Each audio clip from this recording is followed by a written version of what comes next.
And welcome to Introduction to Meditation. This is week 3. For anybody joining for the first time, don't worry too much. This is when it gets really good.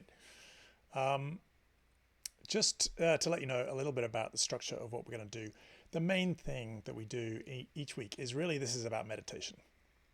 So we're going to meditate. We're going to meditate 3 times, and it's going to be a very similar technique each time, but there's going to be very slightly different instruction. So if you haven't done this before, just invite you to do your best. Stick with it. And what I always say to everybody, and I'm going to talk more about this during the class, but if you possibly can, try to put any expectations you have or judgment you have on hold, at least until the end of the class. Now, I know that's hard. It's human nature to judge, to evaluate, to decide if you like it, if you don't like it. But if you possibly can, just try to put that on hold. And it's not to let me off the hook. By all means, at the end of it, decide whether you liked it or you didn't like it, if you think I was worth listening to or not. But in meditation, it's generally best to try and avoid judgment, because judgment just gets in the way of the meditation. So, just a quick recap of what we've done over the last couple of weeks.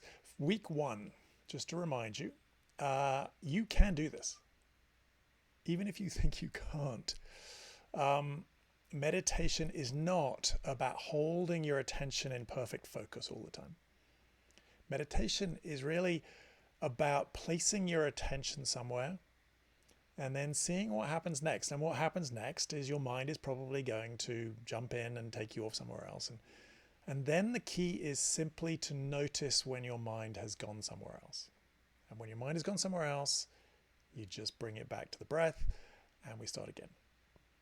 Just because you get distracted does not mean you're doing it wrong. It doesn't mean you're bad at meditation. It just means you have a mind and you're doing it right. So you can do this. That was really week 1. Week 2 was sort of the underlying premise of a lot of meditation is that your mind is an amazing thing, but it's also flawed in at least a couple of different ways, and maybe more.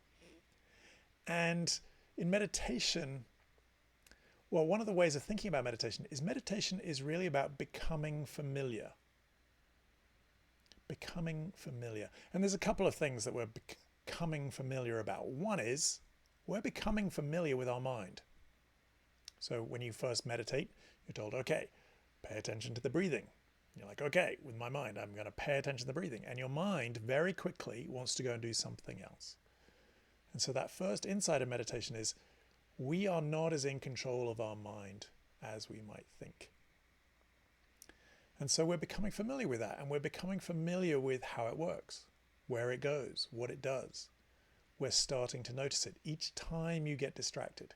Each time you notice that your mind took you somewhere, you're building this skill of awareness of your own mind. And that's really, really powerful and important. So when you get distracted, something good is actually happening, or at least I should say, when you notice you've got distracted. So that's one thing, becoming familiar with our mind. The other thing is that we're starting to get familiar with this slightly different state of mind, different state of consciousness. Most of the time we're in our head, we're thinking, processing, judging, evaluating, worrying, solving problems, all that kind of stuff. And that's our day. And that's mostly where we're going and what we're doing. But in meditation, we place our attention into the present moment. We're just resting on something that's going on right now. Traditionally, that's the breathing, but it can be a candle flame. It can be a piece of music. It can be the sensations of your body. But we're placing our attention on something that's going on in the moment and simply trying to rest our awareness there without judging the moment, without any mental stuff going on. We're just in pure awareness of it before the mind kicks in with judgments, evaluations, concerns, worries, daydreaming, whatever it goes. So we may only be able to touch into that for a moment. But when we do, that's a beautiful thing. And each time we do that, we're becoming more familiar with it. So I always like to start as quickly as possible with some meditation. So if I may invite you to take a seat. I'm going to assume you're not driving or doing something where you can't sit down and close your eyes. And if you are, then I trust that you will do something appropriate instead. But if you can, I'd invite you to take a seat so that you're sitting, so that you're alert. Comfortable but alert is what we're looking for. So you do want to be comfortable, but you do need to be able to hold your attention. And there is some element of concentration here. So if you're too comfortable in an armchair or something like that, or lying down, it's just awfully easy to fall asleep. And sleep is great. It's just not what we're doing now. So if I can invite you just to rest so that you're alert but comfortable, and just invite you to take a deep breath in.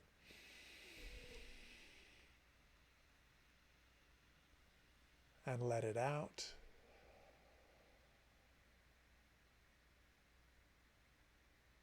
Take another nice deep breath in, but this time hold it at the top. So a nice deep breath in. And hold for a moment. And then let it out as slowly as you can.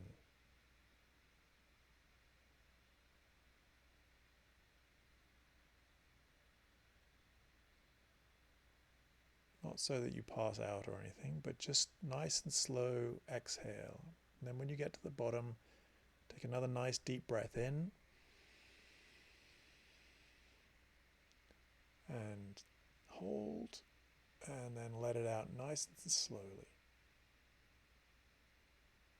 And if you can, just try to release any tension you're holding in your body. You might have tension in your shoulders, in your belly, in your hands, in your face, in your hips. And then allow your breathing to return to normal.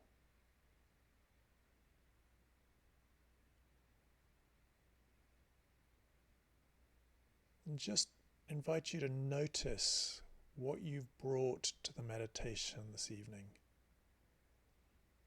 in terms of what's on your mind. Concerns, goodness knows there are plenty of those right now. Worries, your responsibilities, your relationships. Just notice what's on your mind. What are the big pressures you brought to this moment?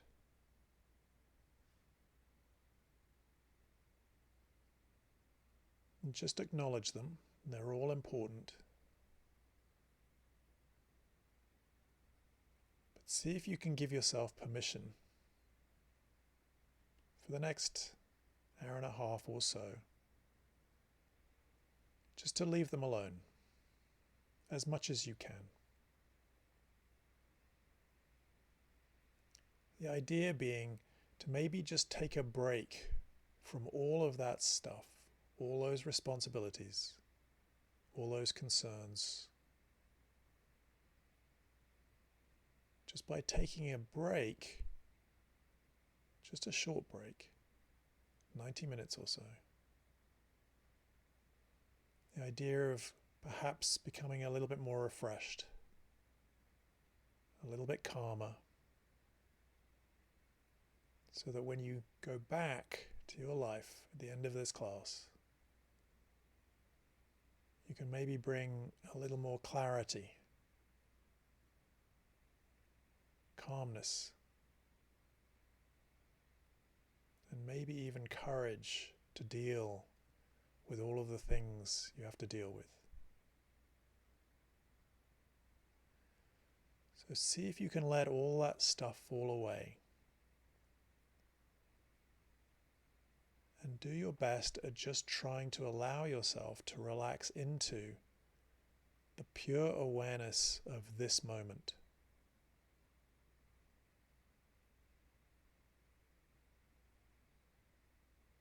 And one of the easiest ways to do that is to simply allow your attention to focus on your breathing.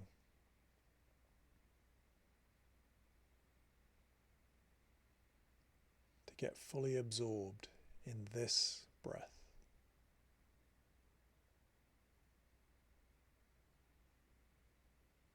Maybe paying attention to the sensation of the air as it comes in and goes out.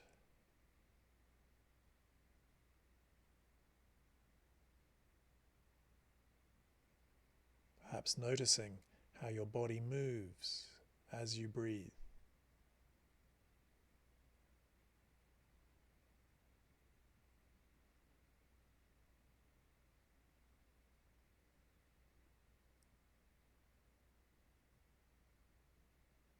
And you may already feel the pull of your mind, thinking, worrying, wondering, questions, dissatisfactions, to-dos. See if you can notice the pull of the mind. Just notice it. That's all we're doing. Placing our attention on the breathing and then noticing what happens next.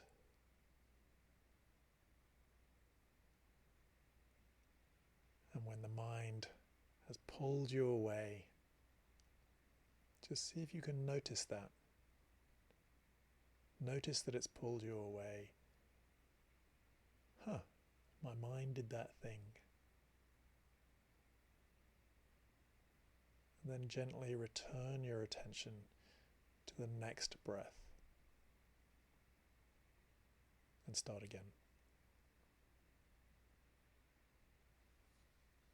We'll do this for about 10 minutes.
So we're about 3 minutes in.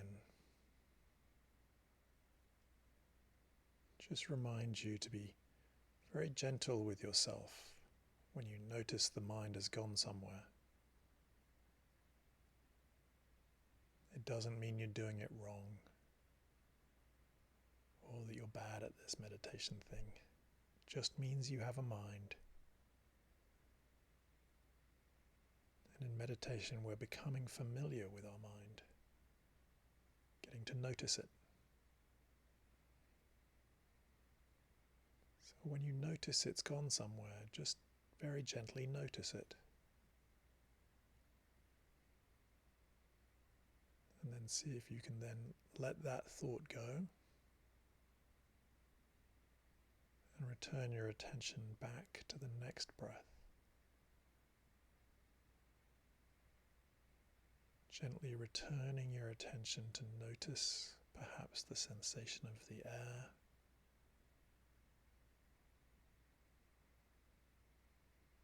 the movement of your body as you breathe.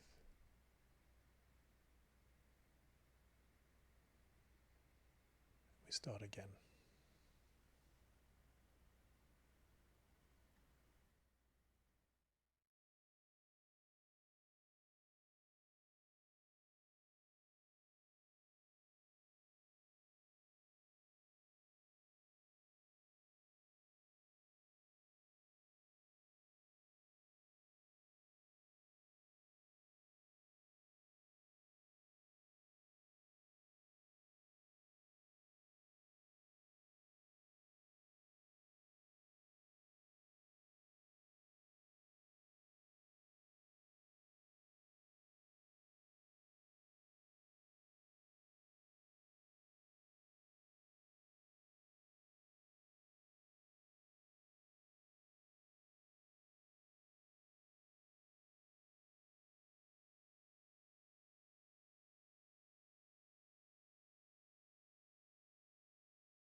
There are just a few moments left.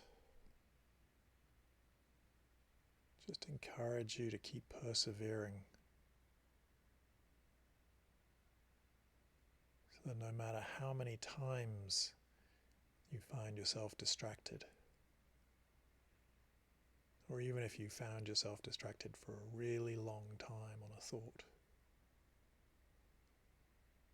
see if you can keep going, keep working at this practice of noticing, and then when you notice, that's the important moment in the meditation, and then returning your attention back to the next breath.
I invite you to take a deep breath in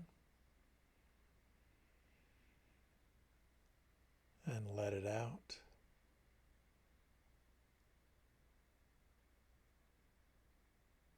And just to expand the area of your attention, to notice your whole body, from the top of your head to the tips of your toes.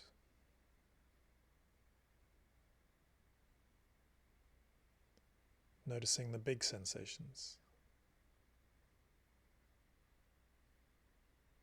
Probably what you're sitting on.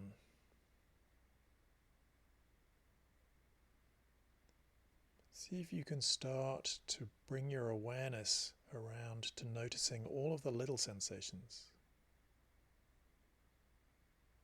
Literally hundreds of little messages being sent from your body. Mostly not very urgent or important, but you can notice all of these little sensations. Like what your feet are feeling, your legs,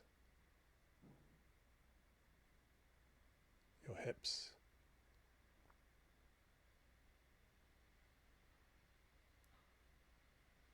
noticing where you can feel clothing touching your skin and where you can't.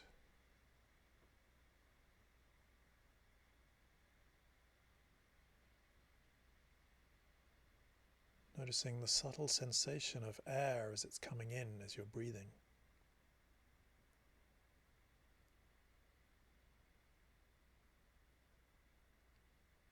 See if you can rest your attention on all of those little sensations from the top of your head, the tips of your toes,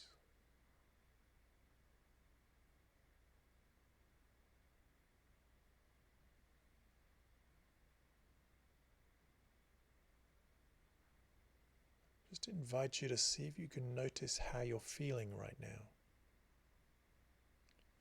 without judging it, trying to change it, suppress it, or have a conversation about it. Just see if you can notice what your body feels right now from an emotional point of view. You might be feeling calm.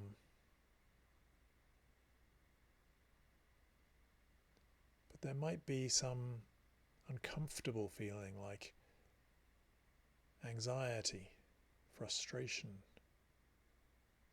sadness.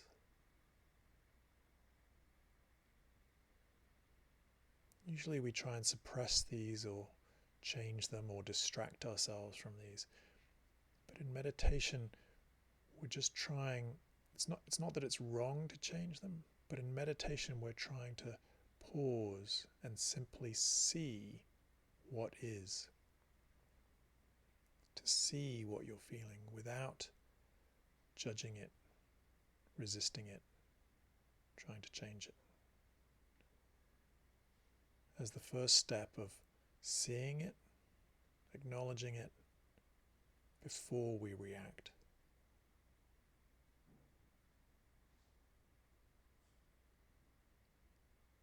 And then take a deep breath in and let it out. And when you're ready, open your eyes and connect yourself back into the room.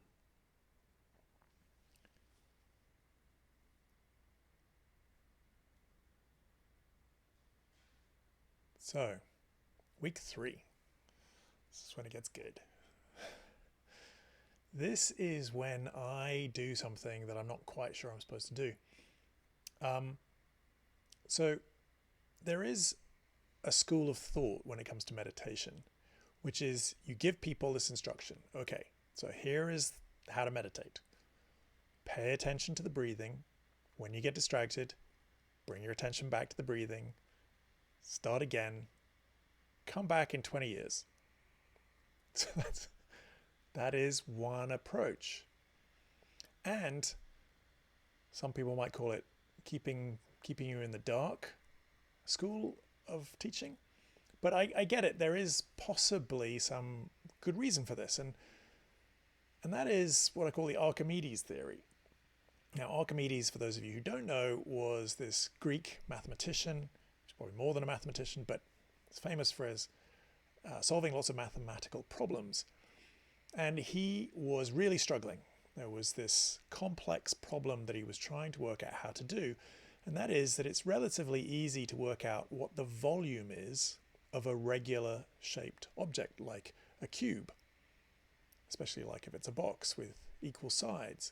You just multiply the height by the width by the depth or whatever. So it's the 3 dimensions. You multiply those 3 together and you have the volume. But if you're trying to work out what is the volume of an irregularly shaped object, for instance, like a human body, it's very difficult. It doesn't conform. You can't just take 3 measurements and multiply them together and then work it out. Not accurately anyway. So he was really wrestling with this problem, couldn't work out how to do it, and he was taking a bath. So the story goes. So he's in his bath and he notices that, of course, as you get into the bath, the water level rises. So the bath is a relatively regularly shaped object. You can work out what the volume of the bath is.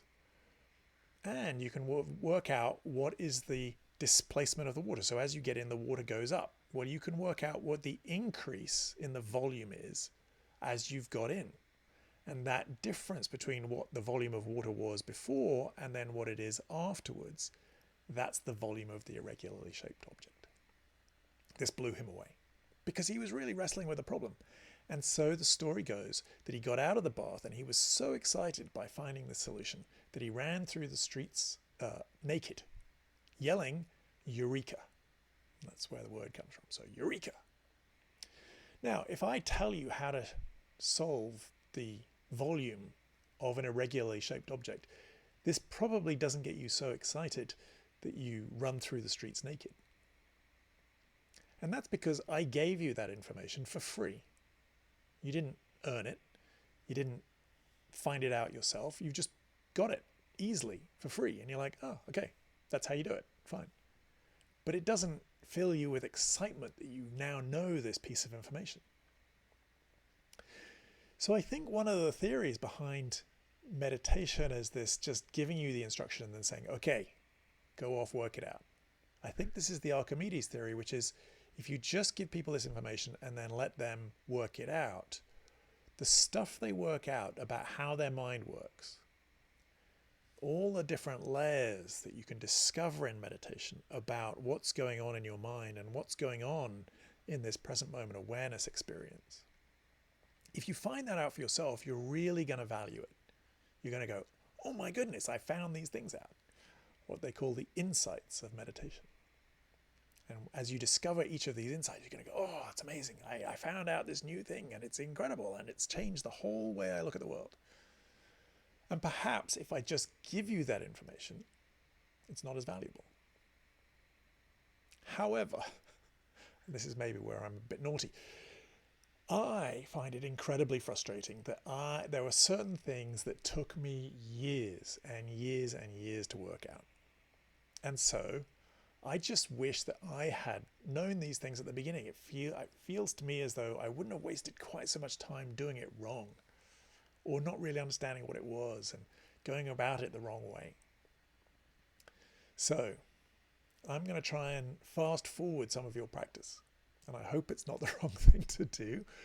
But in my opinion, and different people have different numbers. Some people have 7, some people have 8, some people have 12, different numbers. I think there may be more than 4, but I think there are 4 that I'd really wish I'd known at the beginning.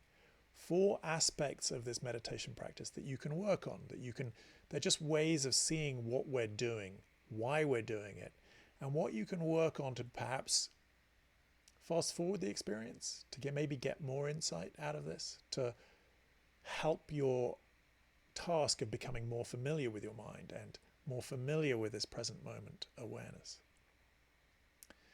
So the first one of these is relatively obvious. It's focus. We are focusing our mind. We're focusing our mind on the breathing. So pretty straightforward. You focus your mind on the breathing, get distracted, bring it back. And on one hand, that's what's going on. But I think there's a bit more going on than that. So when I was young, and this is one of those, I'm an old fart, and these are the days of yore about how things used to be back in the day. But when I was growing up, we had these sort of old-fashioned cameras that you actually had to focus. It had a little knob on the front, and you would focus it. It's called an SLR, and you'd focus it, and you'd try and focus it on exactly the subject that you were trying to get a photograph of. And it was very difficult, because it's very difficult to see through this tiny little viewfinder that you had if that thing was exactly in focus. But the cameras used to have this cool little device. There was a little circle in the middle of the viewfinder that you could sort of see. It didn't show up on the photograph, but you could see it as you were looking through the viewfinder.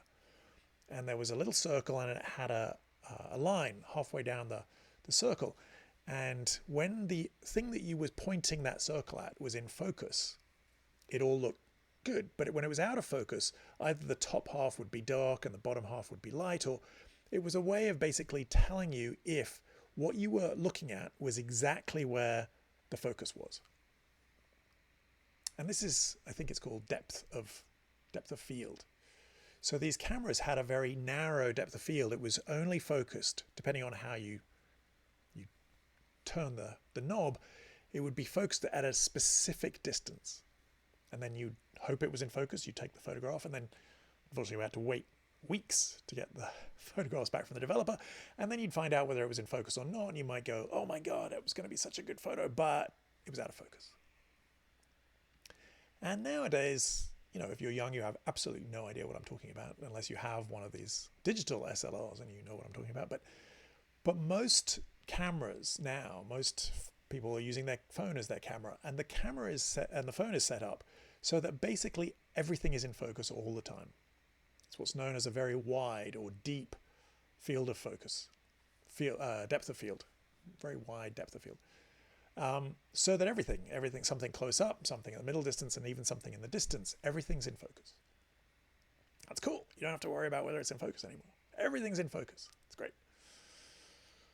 But Apple and Google and all the other phone manufacturers have noticed that actually there's something kind of cool about being able to just focus on one thing. So in the latest editions of the phone, they've built in this mode.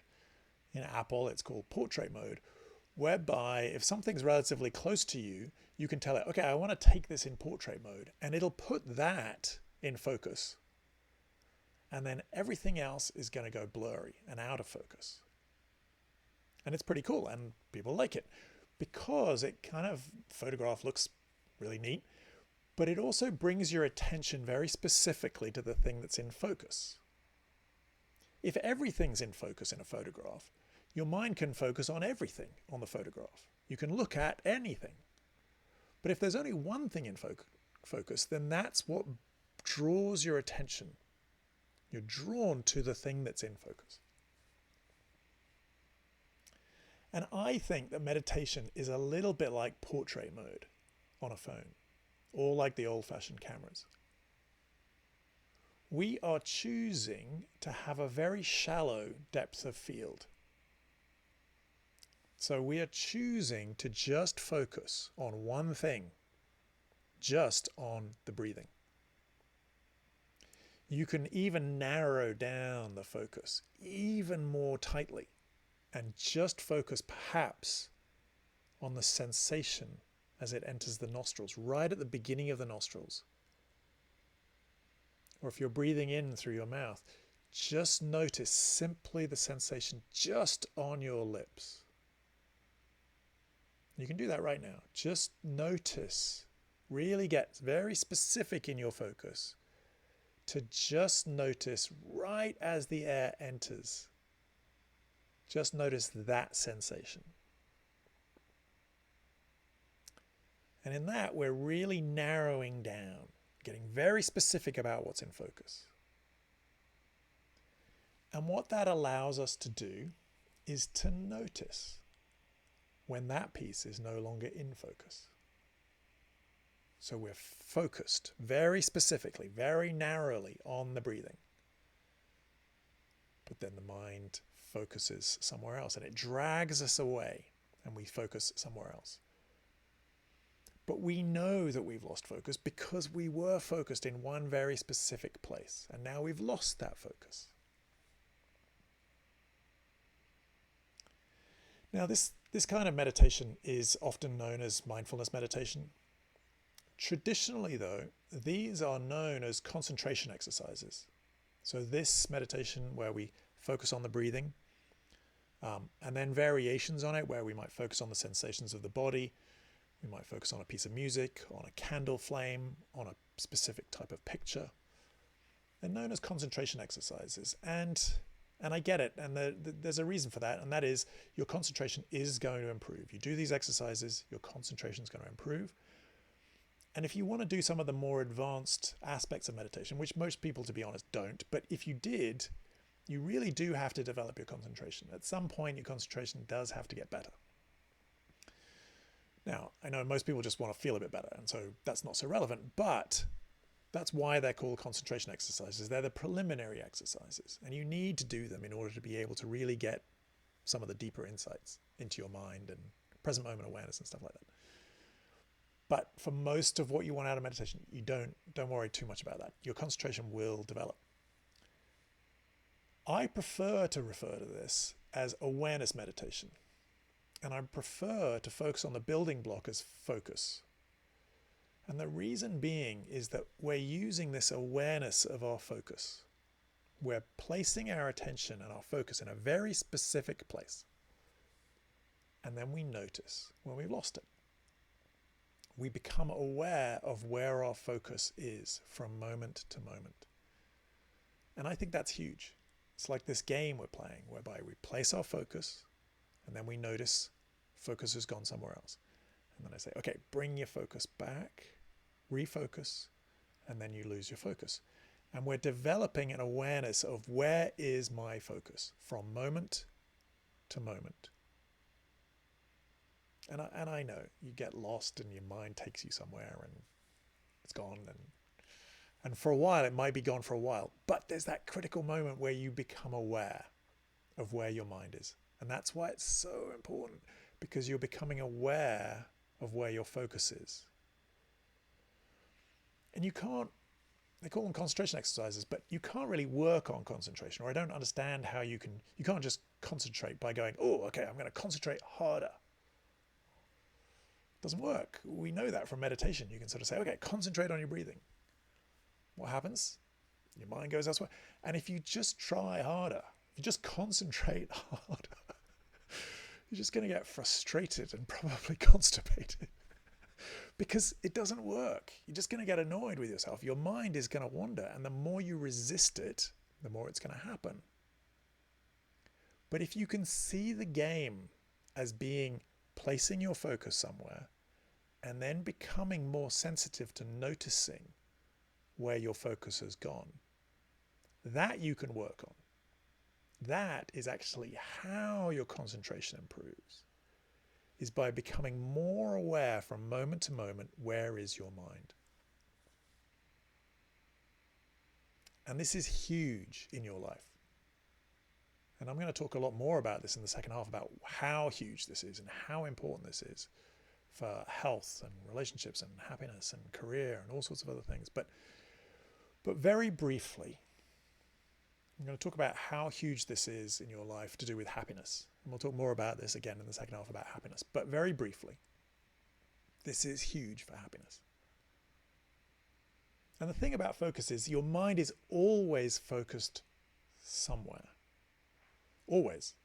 It's always focused somewhere.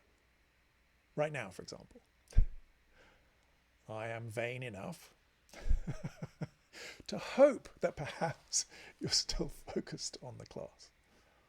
But I know from research that almost all of you will have lost focus at various points so far.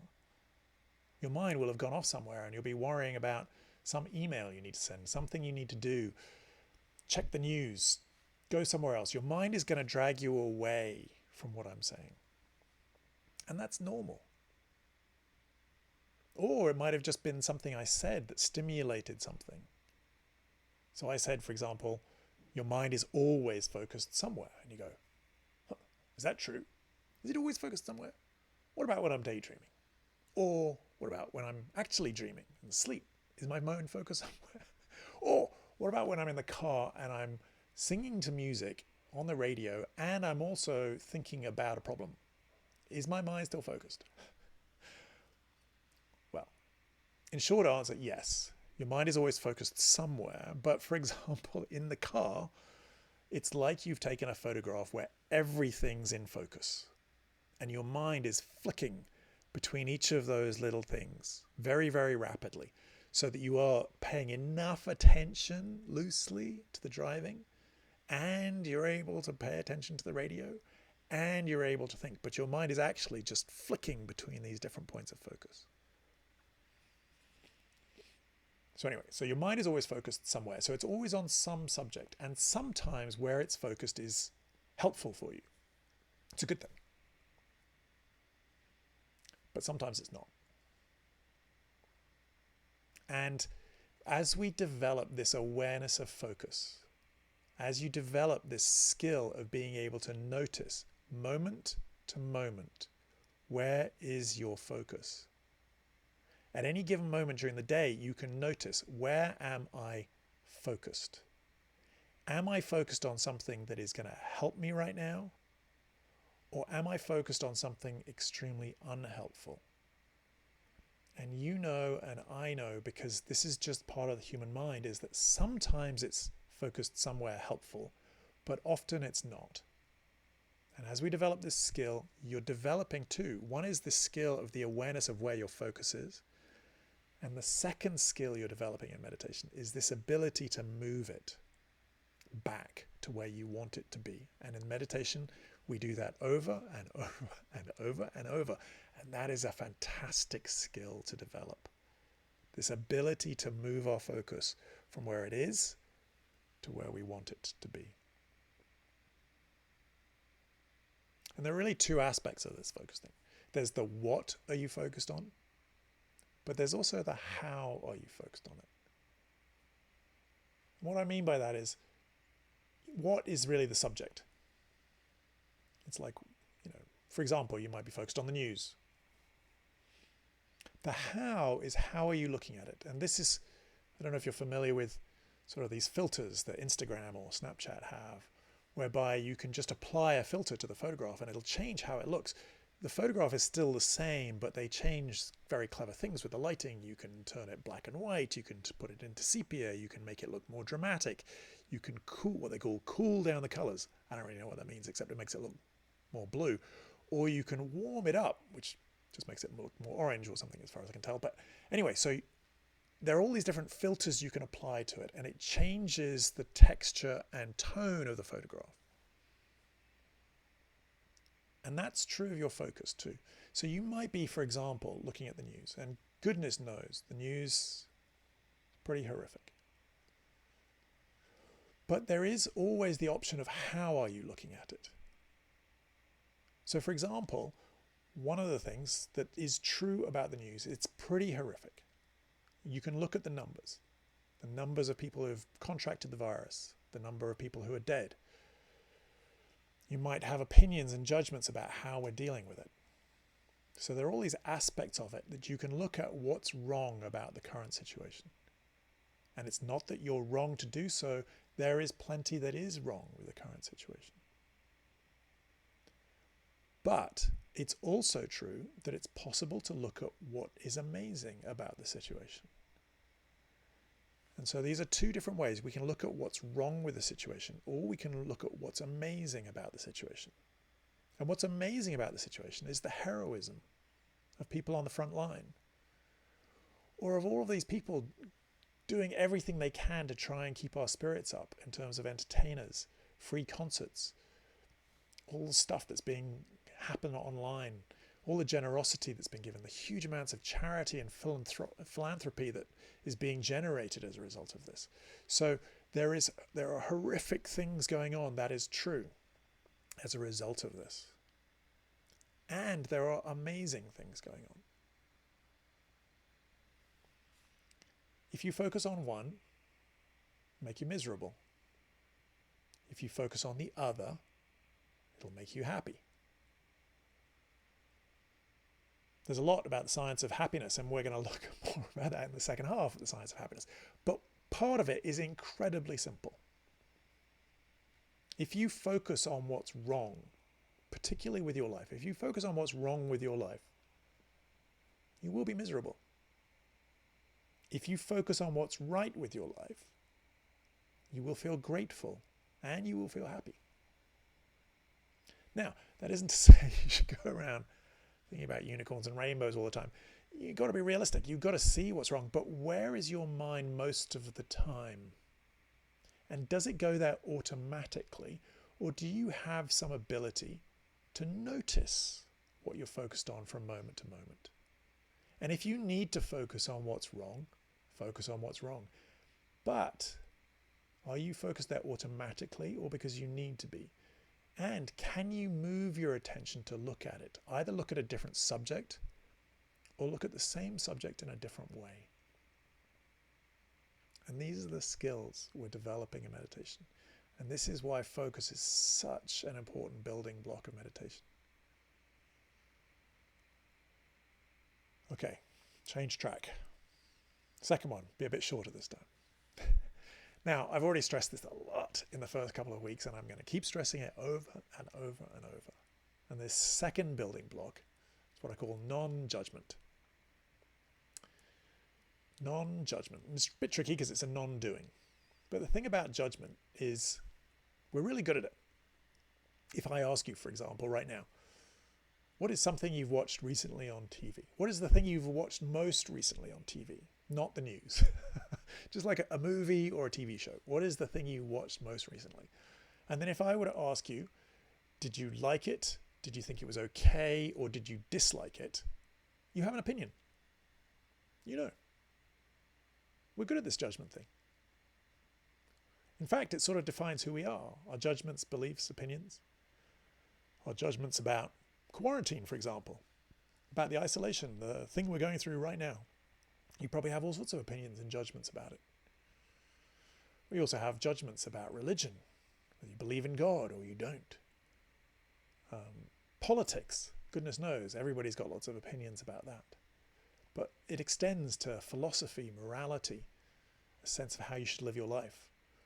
We're very good at having opinions and judgments about other people, about other people's houses, about other people's front yards. I'm living in the suburbs these days.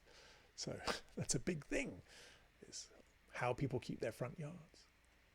But it extends to, what we think of the Kardashians or who we think the Giants should draft first. There are so many aspects of our judgment, and this is incredibly important. This ability to see what we like, what we don't like, what's good for us, what's not good for us, what's helpful, what's unhelpful. That's all incredibly important. It's an important skill to have.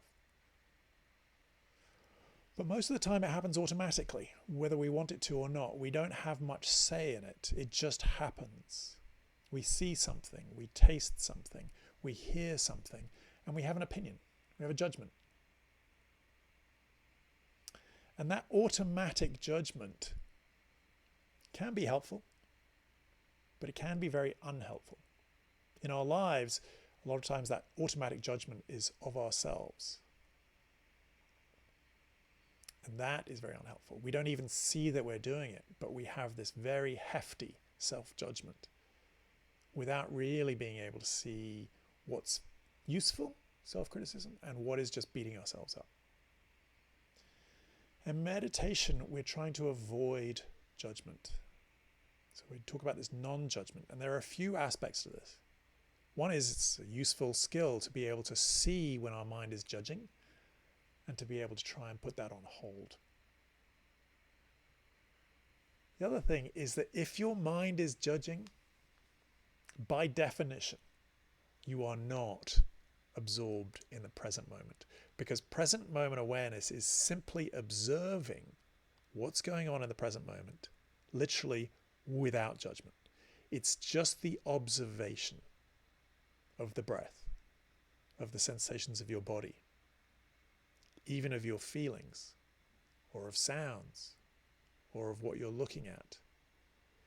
It's developing this pure observation of the moment, what we call present moment awareness.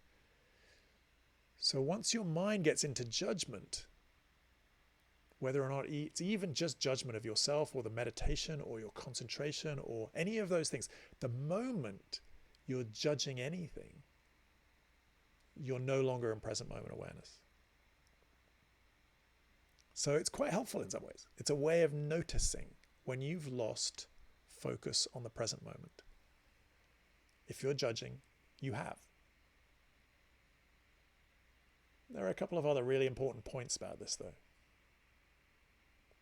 One is kind of a profound, important psychological point, which is that for the most part, your mind is going to try to do what it thinks you want it to do.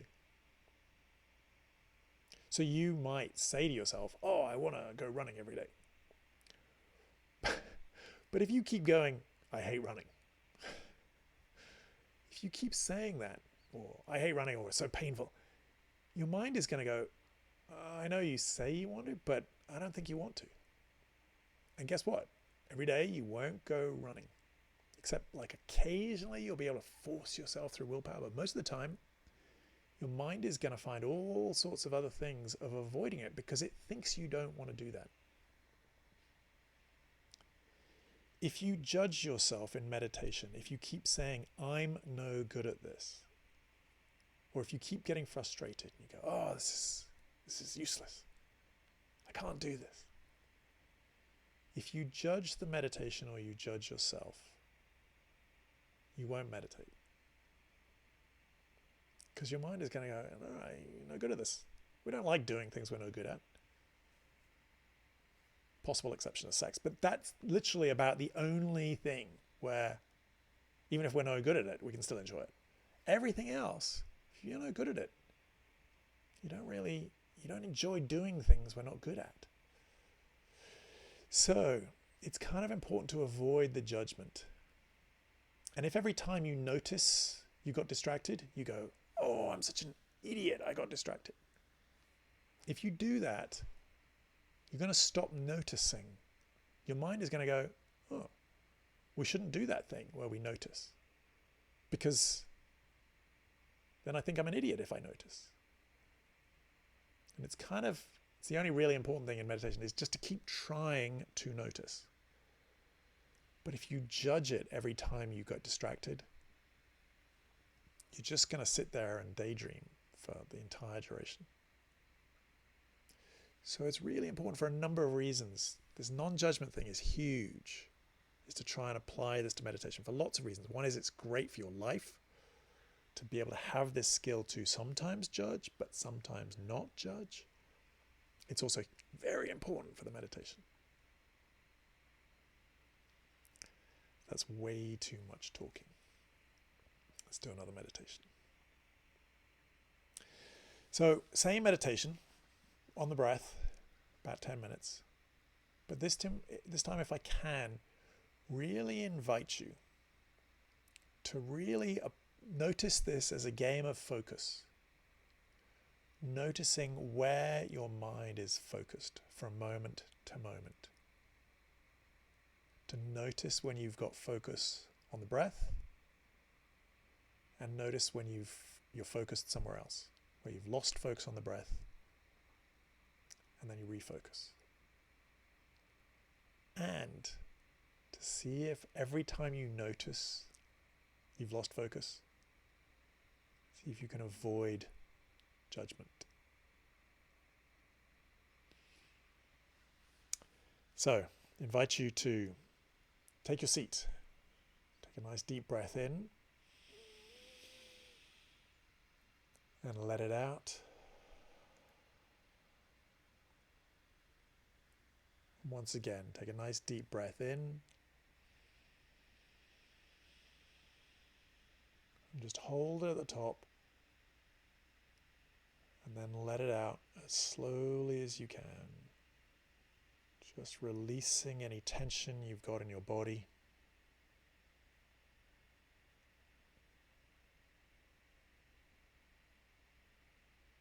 And then allow your breathing to return to normal. And see if you can get very specific with your focus. Really narrow the point down.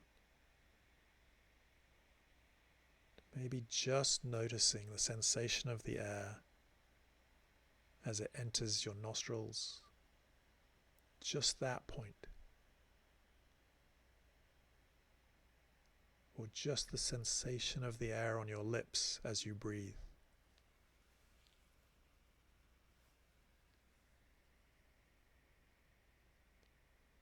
And when you notice your mind has taken your focus somewhere else, just notice that. If you possibly can, without judgment. And if there is a judgment, just notice the judgment without judging the judgment.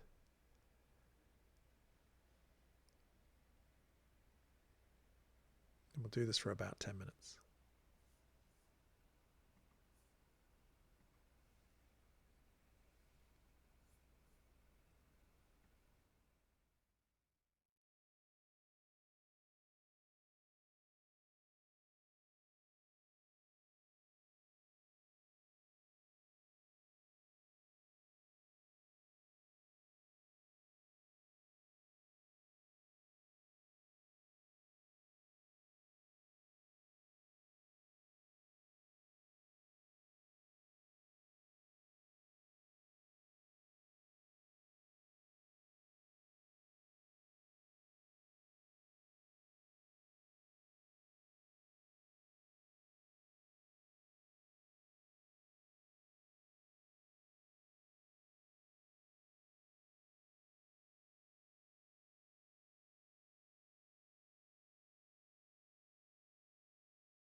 We're about 3 minutes in.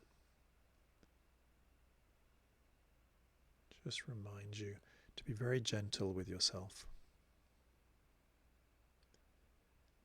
We're practicing this non-judgment to the extent we can. So seeing if you can almost approach this like a game of just placing your focus very closely on this breath. maybe being very specific about where you focus. And then simply noticing when the mind has taken your focus somewhere else, without judgment. Just noticing.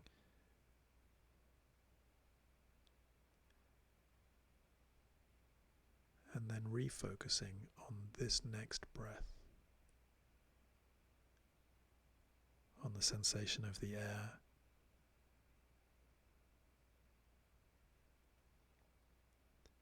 or if you want to vary it, you can get really specific and notice how your body is moving as you breathe.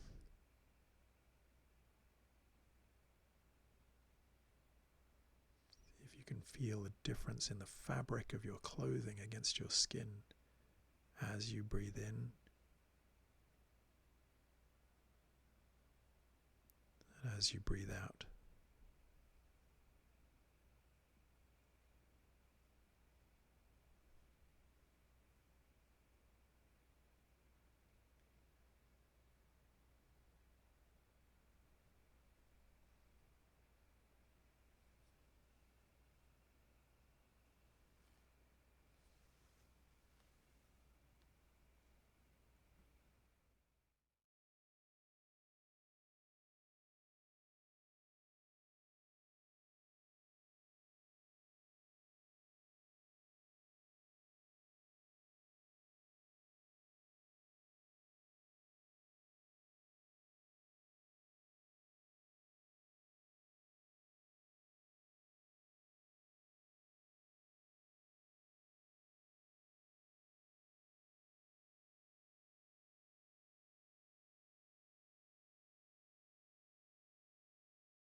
There's just a few minutes left. I'd just like to encourage you to just keep persevering. It really doesn't matter how many times you've lost focus or how long a particular thought grabbed you. Just keep doing the exercise of trying to return your attention back to the next moment, relaxing into the awareness of this breath and letting everything else fall away.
And I'd invite you to take a deep breath in and let it out.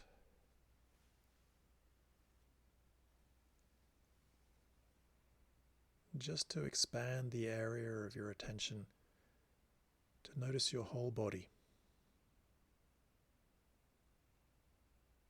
From the top of your head to the tips of your toes.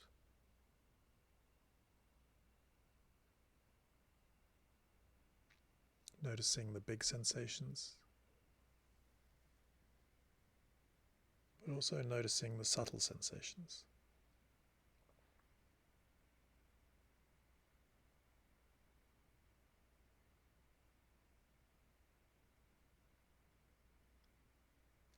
And adding into that, noticing any sounds you can hear in your room.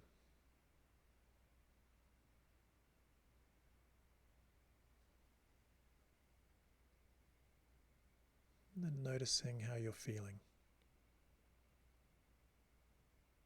Again, seeing if you can just be aware of it without trying to change it, resist it, have a conversation about it. Just noticing what's true in this moment.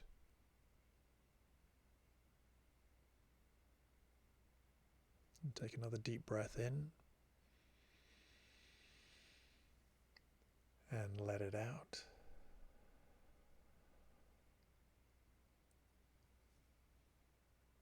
And when you're ready, open your eyes and connect yourself back into your room.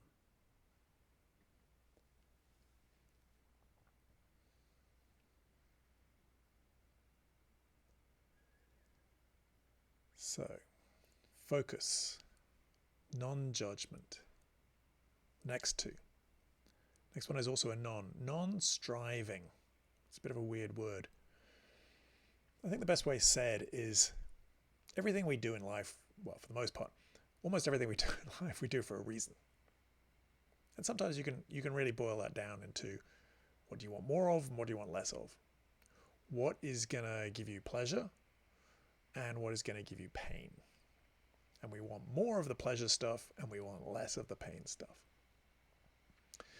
So, for example, you like apple pie, so you want apple pie, and you have some apple pie and you want more apple pie. Simple example. Pain. Pain is doing taxes. Now, I'm not saying this is a good thing, but coronavirus means we didn't have to do taxes today. And a lot of us would have done taxes today because doing taxes is really painful. But waiting until April 16th, that would be more painful. So we do it, even though it would be painful. It is painful, but we want to avoid more pain. So we wait until April 15th and then we get it done. So most of what we do, we have an agenda, we have a reason. We want more of something or we want to avoid something. And that's probably true of meditation. You come to meditation because you want something from meditation. Most people want to feel better. They've heard, I'm going to feel more relaxed. Some people might have some other reason. You might have heard about this enlightenment thing and you go, I want enlightenment. I'm going to meditate and I want to be free from greed, delusion, and whatever else the other thing. I want that. Or you might be very religious or spiritual and you go, I want to see Jesus in Technicolor. Or whatever it is. You have some kind of reason why you came to meditation in the first place. It's something you want from it. And the weird thing is that whatever you want from meditation, pretty much, I don't know about everything, but almost everything that it is advertised about meditation, you can have. All the stuff that you probably want from meditation, you can get. But there's a catch, which is that you have to, in order to get it, you have to stop wanting it. You have to approach your meditation without agenda. There's a bunch of reasons for that. But one of them is that sometimes meditation is going to meet your expectations and most of the time it's probably not. So in any given moment, if you come with an agenda, I want to feel relaxed. Well, you probably want to feel relaxed because you feel stressed. And actually, although meditation over time does result in relaxation, in the moment, the actual meditation, if you do it properly, what you're actually doing is you're becoming aware of what's going on in the moment. And what's going on in the moment? You're stressed. So if you do the meditation properly, what you're going to do is you're going to become more aware of the fact that you're feeling stressed. You go, oh, this meditation thing's terrible. I hate it. I just feel even more stressed. Now, you will feel more relaxed if you do it. It works. Most people do. But in the moment, if you approach it with the agenda of what you want from it, it doesn't work, unfortunately. And there's another kind of important, maybe slightly more mystical reason, which is, I like to think there are 3 reasons to meditate. One is like you want to feel better. Another one is there's a whole training of the mind and stuff that, you know, like focus and concentration, and there's a whole bunch of benefits from the training. But the third thing is that there's a whole bunch more for you to discover. And if you just approach meditation looking for what you think you're looking for, you're actually going to miss a whole bunch of extra stuff that's there. There's a whole bunch of other, what I call magic stuff, like the magic stuff. No, it's not really magic. It's just like, it's unexpected. It's stuff for you to discover. But you have to approach the meditation without agenda in order to get that stuff. So, focus, non-judgment, non-striving. So that non-striving is really that trying to reset at the beginning of the meditation to just let go of what you want and just do the exercise. If you just do it, you'll be fine. You'll get what you want, but you have to give up wanting it in the first place. I know, it's tricky, but we work on it bit by bit. You try and notice what is your agenda. What do you want from this? And then you just try and go, okay, I noticed this is what I really want. And then you see if you can let that go. And the final piece is this piece of curiosity. And it took me years to get curiosity. And if you just take one thing from tonight, it would be get curious. Curiosity is like the secret sauce. This is the skill, this is the power, this is the trick, this is the technique that can completely change your meditations. And it is that we all have this capacity for curiosity, but in meditation you really need to, or it will really help you if you really explore this and develop your curiosity. And for me, I always think of a kid in a field discovering insects and grass and daisies and all that stuff for the first time, and the way they are just so fascinated by these tiny little things. And then we become adults and we're like, oh yeah, it's grass. Yeah, it's bugs. Yeah, it's stuff. We've seen it before. Yeah, I know what that is. Not helpful, not useful. We lose that curious nature. And we can get it back. You just get it back by looking really closely. It's a way of actually helping you focus.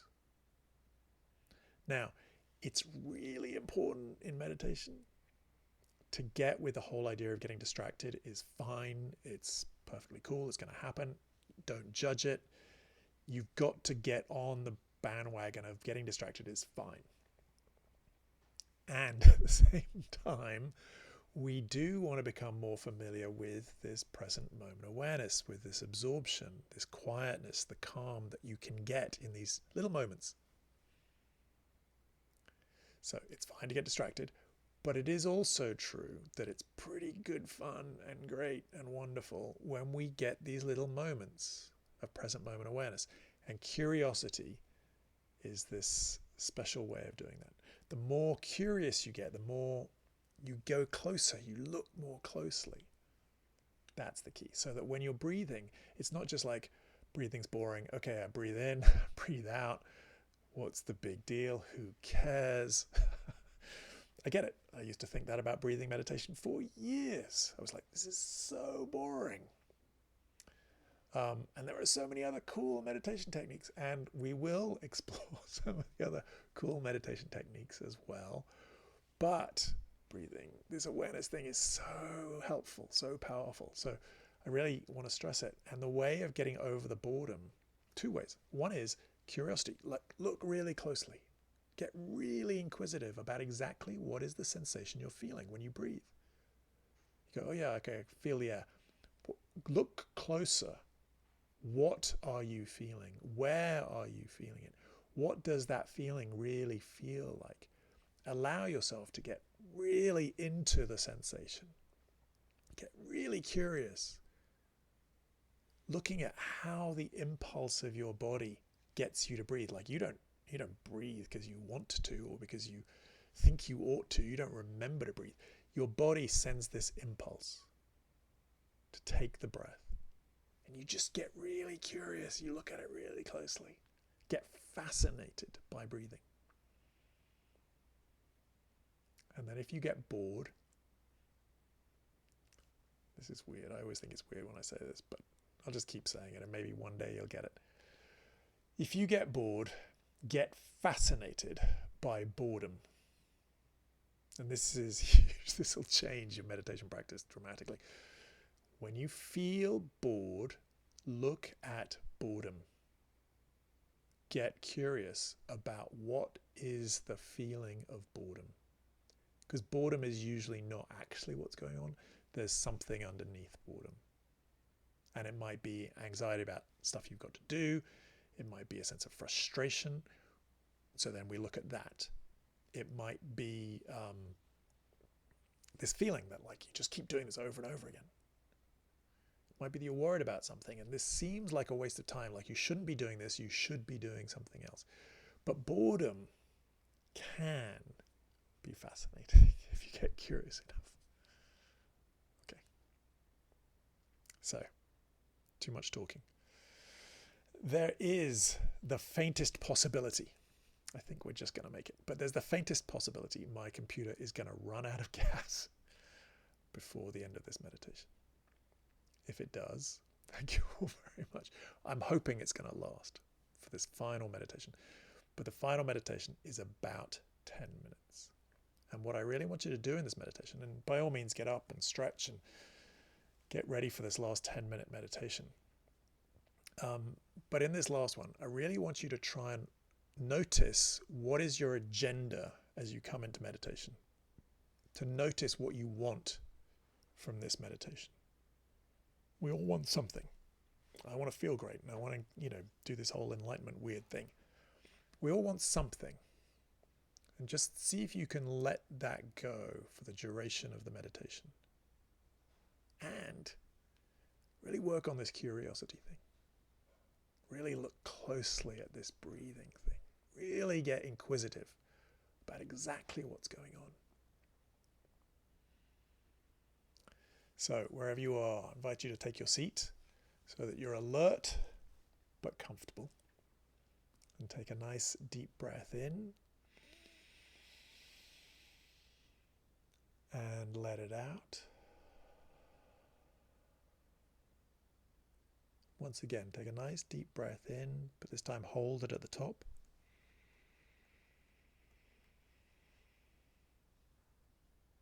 And let it out as slowly as you can. Just releasing any tension you've got in your body, in your shoulders, in your hips, even in your face.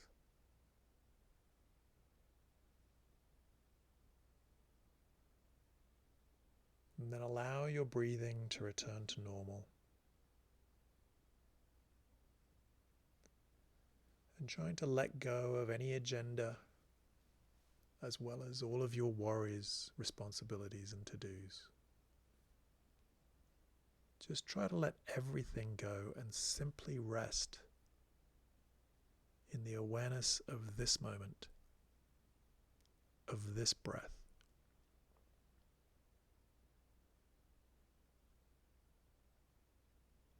And really look at this breath really closely, allowing yourself to become fascinated by the next breath.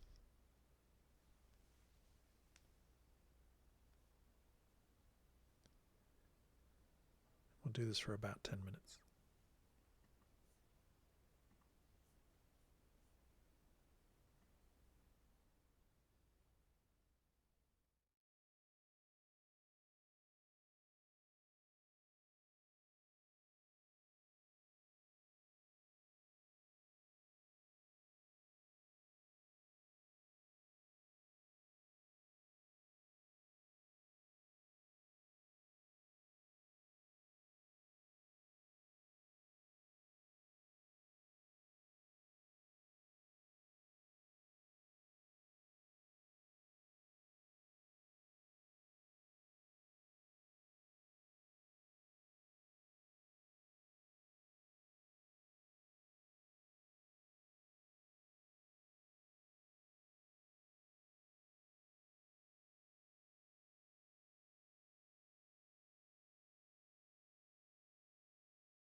So we're about 3 minutes in. Just remind you to be very gentle with yourself when you notice you've lost focus.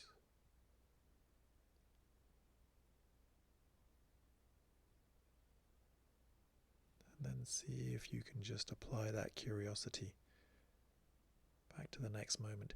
And it's not that curiosity is going to hold the attention forever. The mind is still going to do what it does.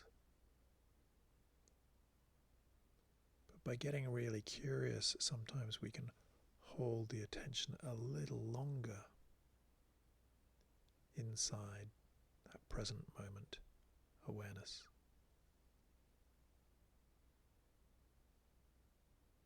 And when you notice you've lost focus, that's fine. That's part of the game. And then return your attention back to the next breath with curiosity.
There are about 3 minutes left.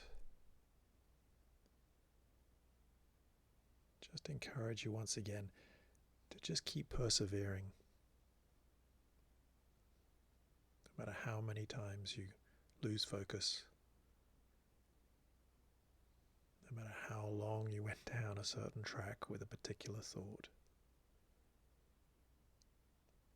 When you notice you lost focus, that is the great moment. And then just go back to the next breath and start again.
invite you to take a deep breath in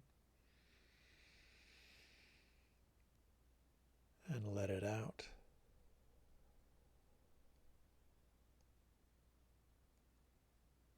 Just to expand the area of your attention, to notice the big sensations in your body, the obvious ones, but also to tune in to all of the subtle ones.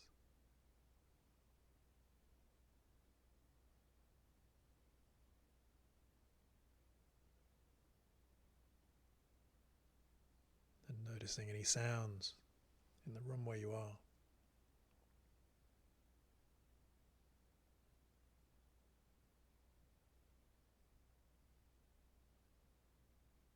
And once again, just noticing how you're feeling without trying to force it to be a certain way, without resisting it. Just noticing what you're feeling right now.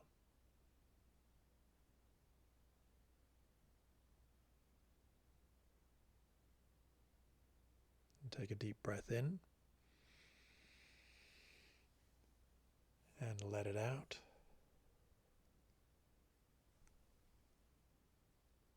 And when you're ready, open your eyes and connect yourself back into the room.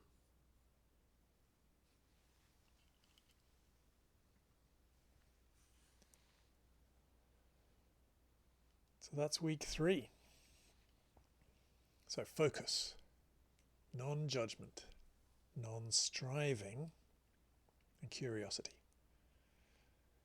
And if you can join for any of the morning meditations that I do at 8:30 Eastern, we'll explore each of those a little bit during the week.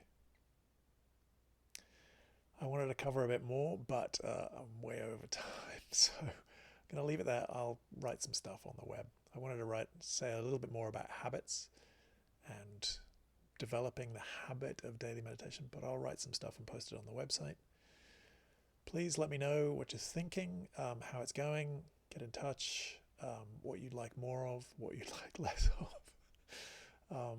Thank you so much for your attention. Just invite everybody to try and stay as well as you can, be as well as you can. Notice where your mind is this week as often as you can, and see if it's where you want it to be. Maybe play this game of moving your focus where it might be more helpful. Thank you so much, everybody.